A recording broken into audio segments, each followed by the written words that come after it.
Donc il y a actuellement un dialogue entre les coalitions d'ONG et les bailleurs importants pour qu'ils rationalisent en fait, qu'ils allègent un peu la pression sur l'administratif et le financier, pour qu'ils libèrent un peu de l'énergie et des fonds sur, on va dire, la qualité de l'opérationnalité, donc le regard qu'on a sur nous-mêmes, avec des mécanismes pérennes, internes. Donc ça, tout le monde est pour. La question, c'est qu'il faut qu'on ait un petit peu d'air pour le faire, et il faut que s'il y a un certificat qui arrive sur la table, il nous serve vraiment à quelque chose et qu'il ne vienne pas s'ajouter au reste de la bureaucratie. Alors après, un deuxième point, c'est qui va obtenir ce certificat. Moi, je sais pas, j'essaie d'être réaliste et pragmatique. On est dans un monde tel qu'il est.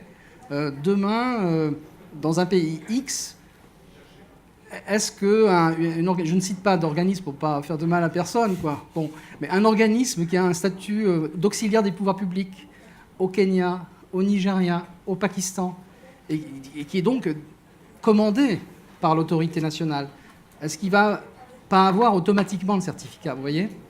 Donc, ce que je veux dire, c'est que très concrètement, est-ce que l'ONU va vouloir passer, les grandes agences de l'ONU vont vouloir passer par le système certificat ? Est-ce que le mouvement Croix-Rouge et ses entités va vouloir passer par éventuellement le risque de se le voir retirer ou non attribué ? Donc, très concrètement, il y a un vrai risque, c'est que ça s'adresse uniquement aux ONG dans la pratique. Et donc, en termes de coordination de l'aide, finalement, ça ne concernera qu'une famille d'acteurs. Qu'une famille d'acteurs, celle qui s'est déjà professionnalisée. Quant aux pimpins qui s'improvisent, qui prennent l'avion avec une boîte de cornflakes pour la délivrer au bout du monde, eux, ils échapperont de toute façon à tout ça. On les retrouvera quand même sur le terrain. Donc là, c'est un constat un peu, pas pessimiste, mais on a aussi comme responsabilité de gérer les ressources qu'on nous donne. Et les solutions techniques qui nous sont apportées là, elles doivent aussi alléger le fardeau. Elles ne doivent pas l'augmenter ou l'alourdir. Fabricio, justement, c'est ça. Alors, deux questions, quoi. Il y a une question là-dessus, sur le fait qu'on rajoute de la bureaucratie, qu'on rajoute finalement une prééminence du financier sur l'action humanitaire. Et en même temps, il y a les principes qu'on évoquait tout à l'heure, neutralité, indépendance, tout ça. Est-ce que ce genre de deal ne va pas aboutir justement à une précarisation de tous ces grands principes humanitaires ? Non, mon sentiment, c'est que déjà aujourd'hui, en tant que CICR, mais en tant que toute organisation humanitaire, si on veut importer, je ne sais pas moi, du matériel médical dans n'importe quel pays, on doit respecter des procédures administratives. Il y a déjà un cadre existant, et puis je ne crois pas que le CICR ne respecte pas ces principes, parce que tout d'un coup, il respecte la législation nationale d'un pays. Donc, dans l'état actuel de la réflexion, je n'ai pas le sentiment que les principes soient en jeu. Il pourrait y avoir un enjeu dans la mesure où on veut certifier les principes. Là, le risque, c'est que ce soit une certification un petit peu, superficielle, qui dilue la valeur des principes et leur compréhension dans l'ensemble du secteur humanitaire. C'est peut-être le seul risque que je vois qui est déjà présent, entre parenthèses. Je veux dire, il y a déjà un enjeu autour de la multiplication de la compréhension des principes et de leurs applications. Effectivement, la certification pourrait poser un enjeu à ce niveau-là, si d'un coup, c'est une espèce de... Tout le monde est certifié, c'est un enjeu de forme. Donc, il faut vraiment que ce soit une certification de qualité. Donc, voilà. Wolf, vous avez évoqué tout à l'heure un humanitaire à deux vitesses, un risque d'humanitaire à deux vitesses, mais oui, est-ce qu'il n'y a pas un risque même sur les principes humanitaires ? Oui, c'est possible. Bon, de toute façon, comme Luciano le mentionnait, on a effectivement un problème. Bon, ça n'a rien à faire avec des nouveaux critères d'accréditation, de standards, etc. C'est déjà le cas. Mais seulement si on regarde, qu'est-ce qui se passe ? Prenez le FPA de l'Union européenne. Quand j'étais encore à Voice, il y avait un groupe de travail, qui existe toujours d'ailleurs, qui s'efforce de simplifier les procédures bureaucratiques. Jusqu'à présent, le résultat n'est pas vraiment satisfaisant, de toute façon, de la part des ONG. C'est-à-dire, on demande de plus en plus sans qu'on gagne effectivement, à mon avis, en termes vraiment de qualité, ce qui serait la chose importante.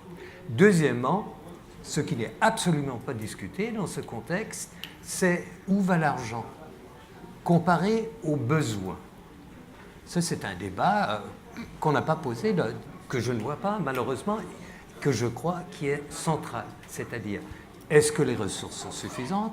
Est-ce que les ressources vont en premier lieu là où elles devraient y aller?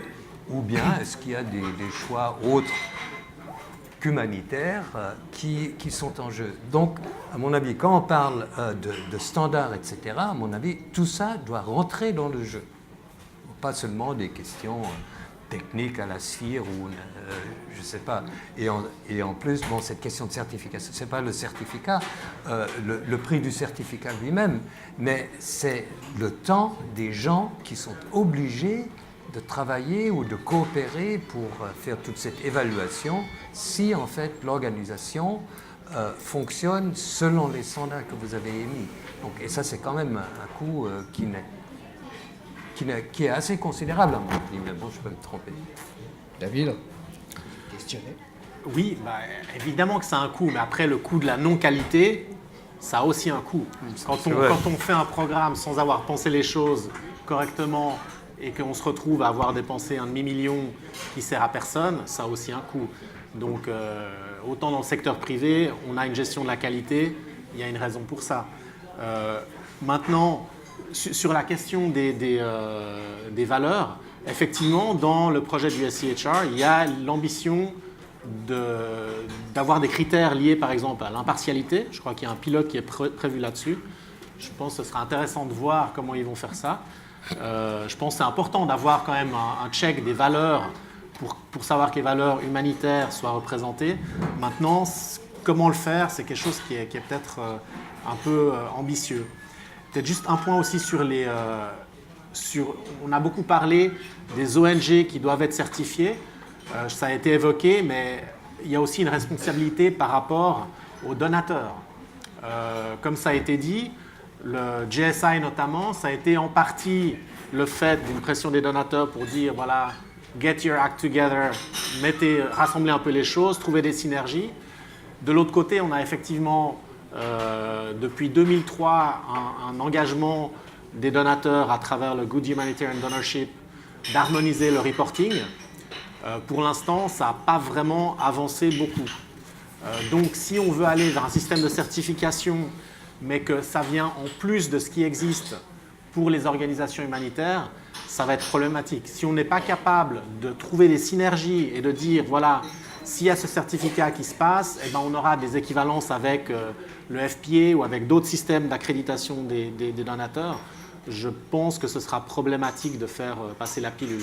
Par contre, si les ONG voient qu'il y a des convergences et que ça permet de réduire la charge de travail tout en gardant un niveau de qualité, je pense que là, on peut faire avancer les choses plus facilement. Alors, on a ouvert les colonnes des positifs et des négatifs. Qu'est-ce qui a poussé, par exemple, Handicap International à créer ce département? Qu'est-ce que Handicap International a voulu mettre en avant et surtout quel type de gouvernance il y a derrière tout ça? Alors, très simplement, c'est effectivement, on essaie d'exercer nos responsabilités et on ne souhaitait pas être uniquement en réponse, en redevabilité auprès de, finalement, essentiellement des bailleurs de fonds qui vont financer telle ou telle activité. Donc on essaie d'avoir une vision un peu plus globale qui ne se résume pas à la redevabilité, simplement au rendu de compte auprès de ceux auprès de qui on serait endetté, vous voyez, bailleurs de fonds. Donc on préfère ça mettre sous un chapeau plus large, celui de la responsabilité, qui effectivement répond de ses actes et des moyens qu'on emploie, et associer à ça l'idée de qualité, parce que la qualité, c'est effectivement l'exigence interne. C'est essayer de faire du mieux possible son travail. Et la question du rendu de compte, c'est un autre sujet en réalité. Même si ça se combine, et ça s'associe, ça se complémentarise d'une certaine manière. Donc on a décidé en fait il y a quelque temps d'avoir une vision globale sur ces enjeux de pression, je dirais, externe, qui était portée sur l'organisation en termes de rendu de compte, pour pouvoir serrer, hiérarchiser, prioriser, dire ça on est prêt à le faire, ça c'est pas prioritaire pour nous, et en interne, ne pas sacrifier les exigences internes, qu'on pouvait avoir en matière non seulement de qualité des opérations, mais aussi d'information, par exemple, des bénéficiaires, et trouver un équilibre interne en ayant une vision globale de tous ces enjeux-là. Donc ça amène autour de la table des gens qui viennent de la direction financière jusque du monitoring évaluation, en passant par les gens de la communication, parce qu'il y a aussi des enjeux de communication auprès de l'opinion publique dans les pays où on collecte des fonds. Donc c'est un enjeu de responsabilité avant tout. Et on essaie de gérer à la fois la pression des contrôles et l'exigence interne. C'est ce qu'on a essayé de faire à travers un dispositif comme celui-là. C'est là peut-être que le terme d'accountability anglais est un peu restrictif, non, qui ramène trop à la finance, qui ramène trop au rendu compte financier, alors que ce qui vient d'être évoqué là, c'est plus que ça, c'est de la recevabilité pour les bénéficiaires, pour le donateur privé, etc. Bon, est-ce qu'il n'y a pas un modèle anglo-saxon aussi qui s'impose à travers ces normes? Non, parce que l'accountability telle qu'elle est conçue, justement, c'est l'accountability par rapport aux donateurs, c'est par rapport aussi au personnel même de l'organisation humanitaire, c'est par rapport aux bénéficiaires. L'accountability telle qu'elle est aujourd'hui conçue, je veux dire, pas au CICR, mais globalement dans le secteur humanitaire, est une accountability, on va dire, à 360 degrés. Et je ne crois pas qu'elle soit uniquement financière, plutôt le contraire même, je dirais. Je voulais juste donner un exemple, ce que peuvent faire même les bons bailleurs de fonds. DFID, quand j'étais au Pakistan, ils me disaient qu'ils avaient un projet pour 3 mois. Chaque mois, ils devaient faire un grand rapport sur ce qu'ils ont fait dans ce projet. C'est la folie. Mais ça rentrait dans le cadre de ce value for money. Donc, DFID se sentait obligé de contrôler exactement où va l'argent, pourquoi et comment, etc. Peut-être quelques remarques dans le public. Philippe Riefmann.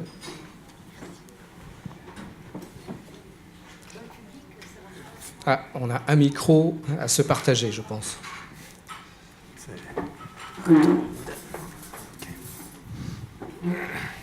Oui, moi, je trouve le débat très intéressant. Ceci étant, je ferai quelques remarques, questions. Effectivement, comme je crois Wolf l'a rappelé, c'est la poursuite du débat sur le code de conduite. On est quelques-uns à y avoir participé à l'époque. On était quelques-uns, je crois lui et moi d'ailleurs, à dire que l'étape suivante serait la certification, donc on y est. Mais en même temps, moi j'ai aussi une remarque question. La première, c'est que je crois qu'il ne faut pas se tromper tout de même de débat. Les organisations humanitaires, c'est un peu provocateur, mais ont tendance à se présenter un petit peu comme une sorte de victime d'un espèce de schéma qui les certifierait. Elles ont autant d'intérêt. Elles ont autant intérêt que les bailleurs à cette certification, notamment les principales, justement pour se distinguer des titres, de ceux qui s'improvisent humanitaires, pour renforcer leur légitimité. Donc, est-ce qu'elles n'y ont pas autant intérêt? Et finalement, les initiatives dont on parle, la GSI, le HAP, le CHR, c'est aussi, ça vient finalement des milieux non gouvernementaux pour l'essentiel. Donc, moi, je crois qu'elles y ont autant intérêt. Et enfin, j'aimerais peut-être vous entendre là-dessus. Je ne crois pas que la posture qui consiste en quelque sorte à se victimiser soit effectivement la réalité de la question. C'est ensuite quels intérêts poursuivent-elles à ce moment-là, à travers effectivement la certification, parce que comme ça a été dit aussi, la certification elle existe, et il y en a d'autres, on les connaît tous. Il y a aussi de nombre d'ONG qui aujourd'hui se font certifier ISO. Donc, de toute façon, il y a des tas de mécanismes. Maintenant, là, il y a tout de même une tension. À partir du moment où est-ce qu'il n'y a pas une tension? Tu parlais de tension tout à l'heure, Christian, mais est-ce qu'il n'y a pas une tension entre finalement les États, les bailleurs de fonds qui veulent mettre en place leur propre mécanisme de certification et ce qui viendrait du milieu humanitaire lui-même? Est-ce que ce n'est pas un des points essentiels finalement du débat? Et finalement, c'est une tension entre qui va avoir la main sur la certification. Et ce n'est peut-être pas les États finalement qui l'auront.